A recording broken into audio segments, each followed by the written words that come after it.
कभी ठंड में ठिठुर कर देख लेना, कभी तपती धूप में जलकर देख लेना। कैसे होती है हिफाजत मुल्क की, कभी सरहद पर चलकर देख लेना, कभी सरहद पर चलकर देख लेना।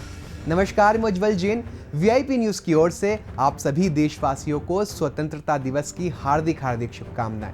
आज़ादी के बाद भारत ने अपनी स्वतंत्रता और शांति बनाए रखने के लिए कई संघर्षों का सामना किया है।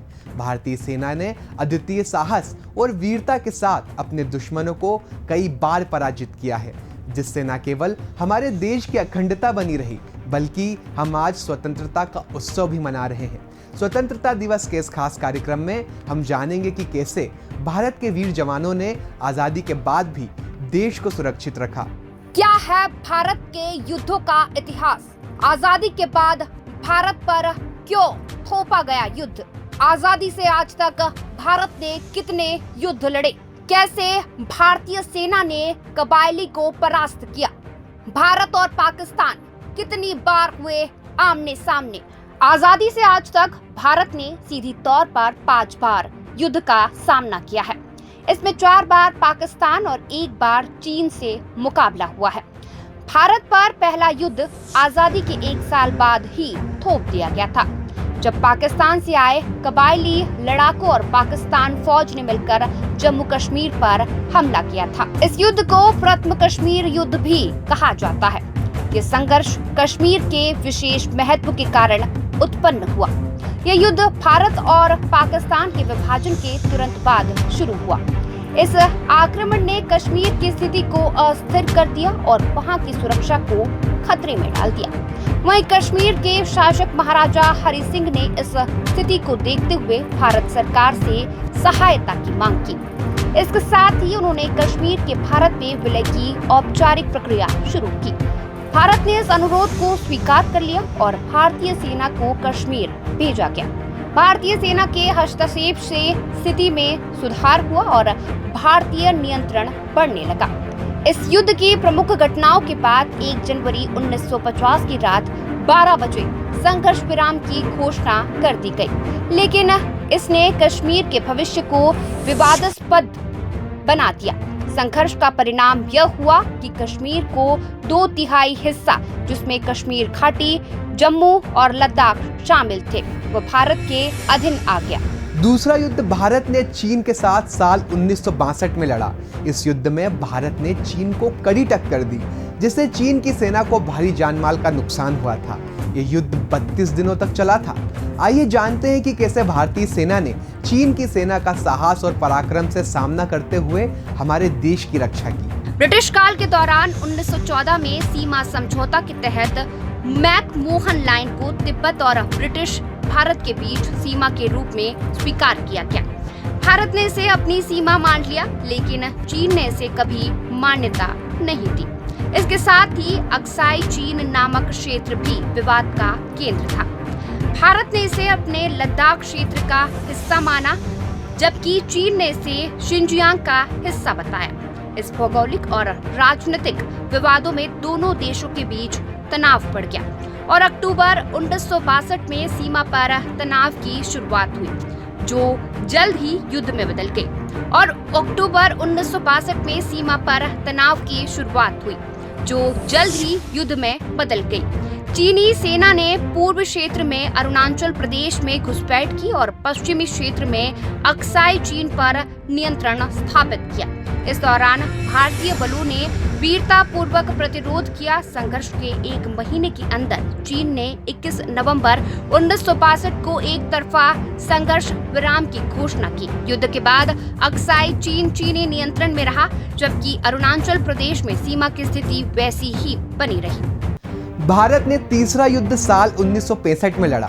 1965 का भारत पाकिस्तान युद्ध ऑपरेशन जिब्राल्टर के तहत शुरू हुआ था। इस ऑपरेशन के तहत पाकिस्तान ने जम्मू और कश्मीर में भारतीय शासन के खिलाफ विद्रोह को उकसाने के लिए अपनी सेना भेजी थी। आइए जानते हैं कि इस युद्ध का परिणाम क्या रहा। पाकिस्तान की योजना थी कि कश्मीर में विद्रोह को बढ़ावा देकर भारतीय प्रशासन को कमजोर किया जाए। इस योजना के तहत पाकिस्तान ने भारतीय क्षेत्रों में घुसपैठ और आतंकवादी गतिविधियों को बढ़ावा दिया। भारत ने इस आक्रमण का जवाब देते हुए पश्चिमी पाकिस्तान पर बड़े पैमाने पर हमले शुरू किए। युद्ध ने तेजी से एक गंभीर सैन्य संघर्ष का रूप ले लिया। यह लगभग 17 दिनों तक जारी रहा, जिसमें पाकिस्तान को भारी जनहानि और नुकसान हुआ। लड़ाई में दोनों देशों ने एक दूसरे के क्षेत्रों पर आक्रमण किया और कई महत्वपूर्ण राजनीतिक स्थलों पर नियंत्रण की लड़ाई लड़ी। युद्ध का परिणाम यह हुआ कि युद्ध में सोवियत संघ और संयुक्त राज्य अमेरिका ने हस्तक्षेप किया, जो दोनों देशों के बीच संघर्ष को कम करने में सहायक साबित हुआ। आखिरी में एक संघर्ष विराम समझौता स्थापित किया गया और दोनों पक्षों ने युद्ध विराम की स्थिति को स्वीकार किया। भारत ने चौथा युद्ध साल 1971 में पाकिस्तान के खिलाफ लड़ा था। इस युद्ध की खास बात ये रही कि इस युद्ध के परिणाम के रूप में एक नए राष्ट्र का निर्माण हुआ, जिसे हम बांग्लादेश के नाम से भी जानते हैं। आइए जानते हैं कि भारतीय सेना ने कैसे अपने पराक्रम से इस युद्ध में जीत हासिल की। पूर्व पाकिस्तान और पश्चिमी पाकिस्तान के बीच गहरा राजनीतिक और सांस्कृतिक मतभेद था।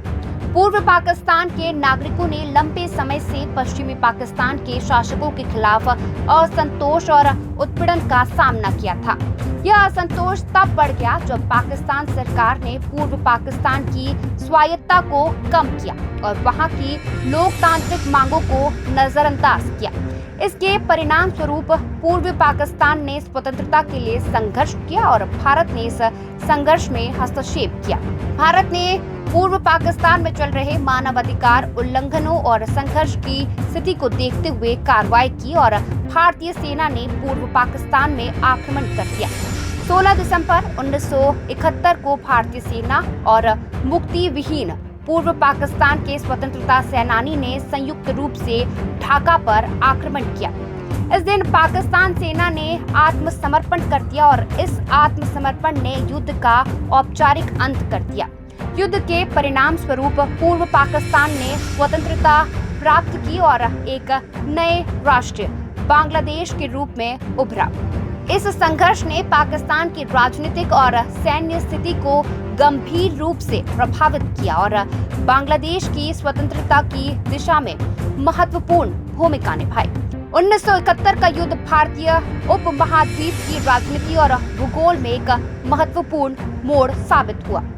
भारत ने पांचवा और आखिरी युद्ध साल 1999 में पाकिस्तान की सेना और उग्रवादियों के खिलाफ लड़ा। इस युद्ध को कारगिल युद्ध के नाम से भी जाना जाता है और भारत ने इस युद्ध में पाकिस्तान की सेना को पराजित किया था। आइए जानते हैं कैसे भारतीय सेना ने पाकिस्तान को एक और बार पराजित किया। 1999 में कारगिल युद्ध उस समय शुरू हुआ जब पाकिस्तान की सेना और उग्रवादियों ने नियंत्रण रेखा के पार भारतीय क्षेत्र में घुसपैठ की और कारगिल क्षेत्र में महत्वपूर्ण ऊंचाइयों पर कब्जा कर लिया। पाकिस्तान ने इस क्षेत्र को अपने लिए महत्वपूर्ण मानते हुए भारतीय क्षेत्र में घुसपैठ की योजना बनाई। ये घुसपैठ सैन्य और रणनीतिक दृष्टि से अत्यधिक संवेदनशील ऊंचाइयों पर की गई, जो भारतीय सेना तैनाती के लिए चुनौतीपूर्ण था।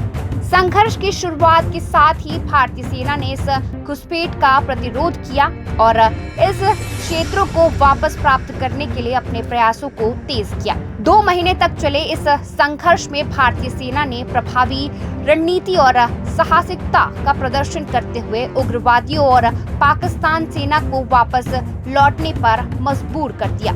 भारतीय सेना ने ऑपरेशन विजय के तहत कारगिल की ऊंचाइयों पर फिर से नियंत्रण स्थापित किया और पाकिस्तानी बलों को LOC के पार लौटने पर मजबूर कर दिया। युद्ध के अंत में भारत ने अपने क्षेत्रीय संप्रभुता की रक्षा की और पाकिस्तान की आक्रामकता को विफल कर दिया। इस संघर्ष ने दोनों देशों के बीच सीमा तनाव को और बढ़ा दिया और कारगिल युद्ध ने भारतीय सेना की क्षमता और संकल्प की पुष्टि की।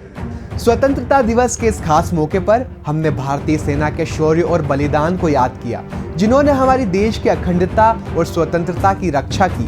हर युद्ध ने हमारे वीर जवानों के साहस और समर्पण को प्रदर्शित किया। ये संघर्ष केवल हमारी भूमि की रक्षा के लिए नहीं था, बल्कि हमारे स्वाभिमान और स्वतंत्रता के लिए भी था। आज जब हम स्वतंत्रता का उत्सव मना रहे हैं, हमें उन बलिदानों को याद करना चाहिए जिन्होंने हमारे देश को सुरक्षित और स्वतंत्र बनाया। हमारे जवानों की कुर्बानी और उनकी वीरता का आदर करते हुए हमें संकल्प लेना चाहिए कि हम अपने देश को एक सुरक्षित और समृद्ध भविष्य की दिशा में आगे बढ़ाने के लिए हमारी पूरी शक्ति और ईमानदारी से काम करेंगे। आज के इस खास कार्यक्रम में इतना ही। एक बार फिर आप सभी को स्वतंत्रता दिवस की हार्दिक शुभकामनाएं। जय हिंद, जय भारत।